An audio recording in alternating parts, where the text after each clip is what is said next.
만약에 여러분들이 전기차를 산다면 어떤 것들을 가장 많이 고려할까요? 예쁜 것, 빠른 것, 물론 이런 취향적인 부분도 너무 중요하지만 더 중요한 요소가 있죠. 비교적 오밀조밀한 우리나라가 아니라 드넓은 미국이나 중국 같은 곳에서 전기차를 고른다면 아마 가장 중요한 건 충전 인프라일 겁니다.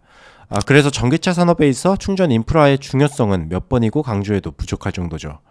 이런 상상을 해볼 수 있겠습니다. 전기차를 타고 기분 좋게 드라이브 하던 중에 배터리가 방전됐는데 근처에 충전소가 없다면? 기본적으로 이동할 때 몇 시간씩 걸리는 미국이라면 아주 끔찍한 상황이겠죠. 움직이지 못하는 전기차가 값비싼 깡통처럼 느껴질 겁니다.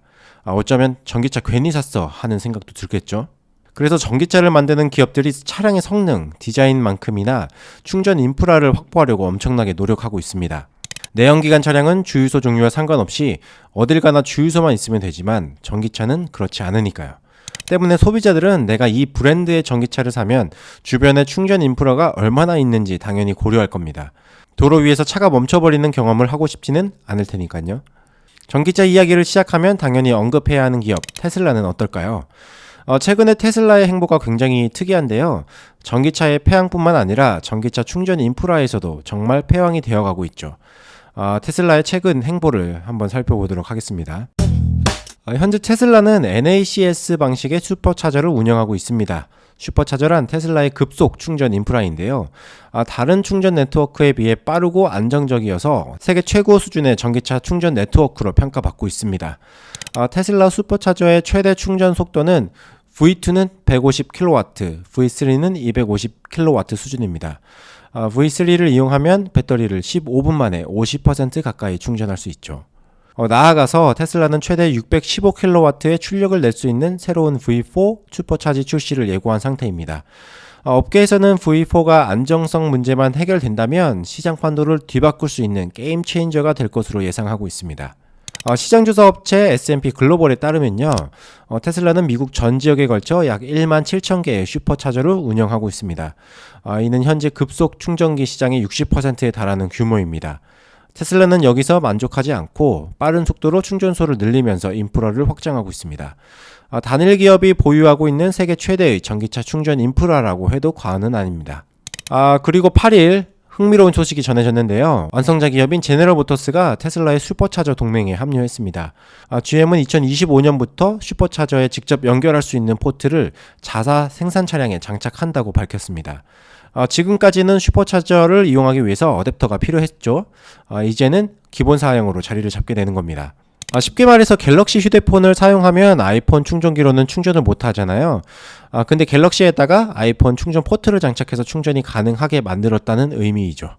테슬라의 슈퍼차저를 선택한 기업은 GM뿐만이 아니고요. 앞서 포드는 지난달 테슬라의 슈퍼차저를 사용하는 데 합의했다고 밝혔습니다. 이에 따라서 내년 초부터 포드 차량은 슈퍼차저를 이용할 수 있게 됐습니다. 당장은 어댑터를 사용해야 하지만 차세대 전기차에는 테슬라의 충전 포트를 탑재할 예정입니다. 즉 테슬라의 충전 인프라에 더욱 직접적으로 연결되는 겁니다. 테슬라, 포드, 그리고 GM 이 세 개 업체는 북미 전기차 시장에서 차지하는 점유율이 엄청납니다. 한 70% 정도 달하고요. 미국 내 전기차의 대부분이 테슬라의 충전 네트워크 속에 들어온다고 보면 됩니다. 달리 말하면 시장에 미치는 테슬라의 영향력이 그만큼 확대됐다는 겁니다. 테슬라의 슈퍼차저 동맹이 어떤 의미를 갖는지 조금 더 자세히 들여다볼 필요가 있겠는데요. 시장을 과점하고 있는 기업들이 테슬라의 인프라를 이용하게 되면서 테슬라의 충전 시스템이 아예 대세로 자리 잡을 가능성이 커졌다는 데 의의가 있습니다. 정확하게 말하면 슈퍼차저의 충전기 연결 방식인 북미 충전 표준 NACS가 진정한 의미에서 표준이 될 수 있다는 겁니다. 충전기 연결 방식은 북미에서는 두 가지로 나뉘는데요. 테슬라가 채택한 NACS 외에도 글로벌 완성차 업체들이 주로 쓰는 합동 충전 시스템 CSS가 있습니다. 이전까지는 CSS가 대세로 여겨졌고요. 테슬라를 제외한 대부분 업체들이 CSS를 사용했기 때문인데요. 포드, GM, 폭스바겐, 그리고 한국의 현대기아차도 CSS를 채택했습니다.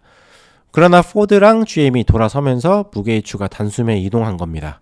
NACS는 CSS에 비해 범용성은 떨어졌던 거죠. 하지만 성능 면에서는 우수하다는 평가를 계속 받아왔고요. 단순하면서도 사용 편의성은 높았다는 평가를 받았습니다. 게다가 디자인 면에서도 상당히 탁월한 면을 보이고 있고요. NACS는 CSS 포트의 한 절반 정도의 크기에 지나지 않고요. 딱 보기에도 NACS가 훨씬 더 좀 심플해 보입니다.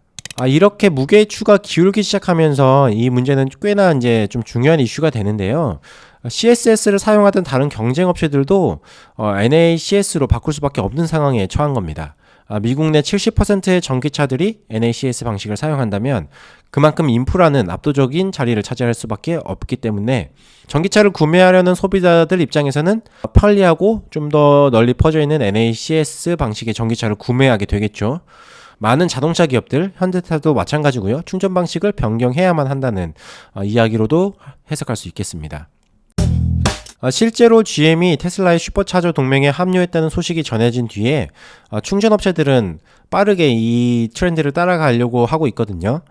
테슬라에 맞서 싸우는 거는 사실상 의미가 없는 거고, 당연히 이제 테슬라가 차용하고 있는 NACS를 빠르게 충전소에 도입하는 게 자신들에게도 유리하다는 걸 잘 알고 있는 겁니다. 12일에 차지포인트는 빠른 시일 내에 자사의 충전소에서 NACS 커넥터를 제공하겠다고 발표했습니다. 차지포인트는 북미에서 사업을 벌이는 충전업체 중에 대장으로 꼽히는 기업이고요. 가장 앞서서 총대를 맨 겁니다. 차지포인트는 향후 모든 제품에 NACS 옵션을 더할 예정이라고 했고요. 이미 서비스하고 있는 충전기도 업그레이드 한다고 밝혔습니다. 충전 장비를 제조하는 기업들도 당연히 동참했습니다. 블링크 차징도 이날 자사가 새로 출시하는 급속 충전기에서 기존에 제공하던 CSS 외에도 NACS 커넥터를 기본 탑재할 것이라고 전했습니다. 또 호주에 기반을 둔 전기차 충전기 제조업체인 트리티움도 급속 충전기에 NACS 커넥터를 추가 제공할 계획이라고 선언했습니다. 로이터에 따르면 이외에도 EV고, ABB e모빌리티 북미법인 등 미국 내에서 충전 관련 사업을 벌이는 기업들이 NACS 도입을 위해 테슬라와 손을 잡기로 했습니다. 또 한국의 SK E&S가 인수한 에버차지도 NACS를 도입할 예정입니다.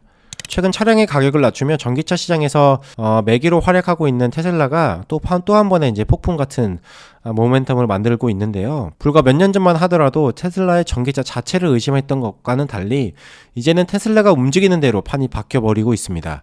충전 인프라를 점령하고 있는 테슬라가 끝까지 이 전기차 업계의 패왕으로 남아있을지 아니면 또 다른 예상치 못한 특이점이 등장할지 테슬라의 활약을 지켜봐야겠습니다.